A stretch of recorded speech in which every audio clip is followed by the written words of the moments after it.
if you are being controlled by your head, your survival brain, because it's trying to help you, it's trying to keep you alive, but it's misinformed, because most of the survival needs were based on living in tribes in the wild. That's why you needed to be afraid of rejection, because if you got rejected from the 4 potential partners in the entire tribe, you just willy-nilly got rejected in there, well, they might talk to each other and you may never procreate ever again your entire life. It's not like we have Tinder where you can just swipe and there's millions of people.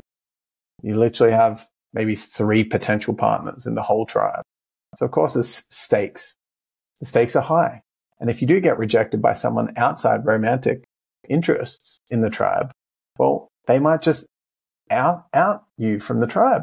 They may just say, cool, you're gone, and abandon you. And if they do, you're dead, because you're not going to survive by yourself in the wild.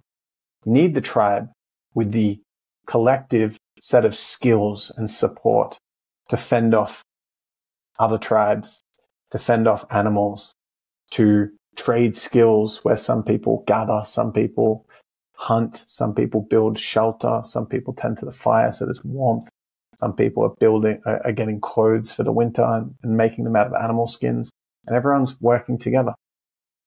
So if you got rejected there are things at stake. That doesn't work as much now. So if you're not launching your dream business and not doing what you love and are aligned to do in the world because you're afraid of rejection, and then fear consciousness is controlling you away from your alignment, you're not getting to experience the fullness of your unique path, your alignment, because it's held you captive.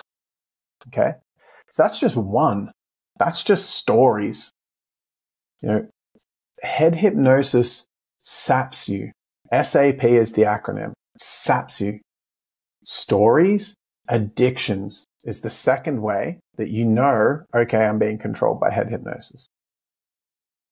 If there is anything that you would be attached to from a short-term gratification perspective, it's head hypnosis that's controlling you. Anything. If you have to watch Netflix, if you have to scroll on your phone. If I say, cool, I'm taking your phone, you don't have your phone anymore. Or no chocolate for you anymore. No takeaway foods. No Netflix, no cigarettes, no drinking anymore. Sorry, you're not allowed to drink anymore. If any of those, or coffee, sorry, no more coffee for you.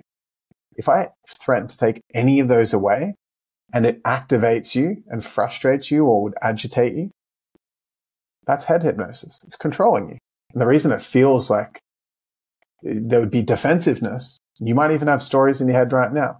This guy's too extreme. He's talking about all this stuff.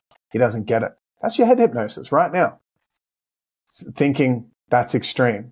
Because it knows that if you take away its second main strategy to keep you under control, to keep you sedated, it knows that if that gets taken away, you're going to have a lot more free will. You're going to have a lot more awareness. You're going to have a lot more courage to be able to choose and live in alignment.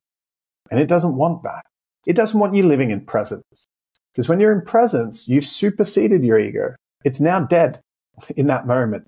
It's become irrelevant in that moment. So it's kind of died in a way. It's lost its utility. It doesn't want to lose its utility. It thinks that it must stay alive or you're going to die, which is not true. And so you being present is not what it wants. It wants you to be sedated. And so addictive tendencies like keeping you on your phone in scroll holes where you go into a trance-like state. When you're eating emotionally and you're just all of a sudden at the fridge, how did I even get here? And you're buying it, you're at the shops, oh, I'm all of a sudden in the chocolate aisle. Why? Why are you there? Because your head hypnosis is trying to control you and sedate you. And it knows that that's what is required. That's what's required. So that is another form. And you just got to, you don't have to do anything with this, but you will not move out of blue pill consciousness without getting on top of these habits, these choices, by pointing out the stories and removing the addictions. You're just going to stay sedated. And that means you're in the blue pill. You're not a bad person. You're still going to get the chance to continue to step into the red pill, but you're going to be living from fear and attachment as a result because you're in survival brain versus living in fulfillment, presence, free will, freedom, choice, presence, connection, fullness, whole, holy, and wholesome. That's why when you look at my life now, to the average person that's attached, they would go, oh my gosh, I can't believe you're not making millions of dollars now. Oh my gosh, I can't believe you're just sitting around meditating. It's not all I do, but I live a very wholesome life. So I'm not addicted to my phone. My screen time's 30 minutes or less a day. Okay. I'm not emotionally eating. I don't eat processed food. On a little occasion, if I go out, I might have something, but very rarely do I eat processed food. I cook and buy my own food. So staying off social media for the most part, just jump on for stories here and there.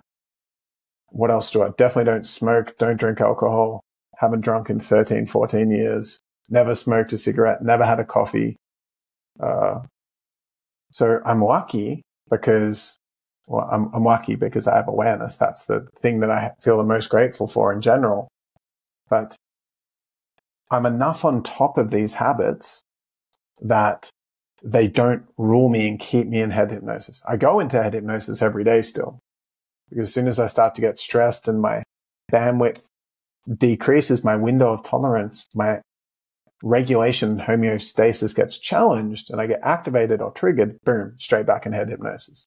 So I go in there every single day, but I do my best to live in my heart because I want to live with freedom. And it's such a beautiful place to be because I get to experience presence. And when I'm in presence, I'm free of attachment.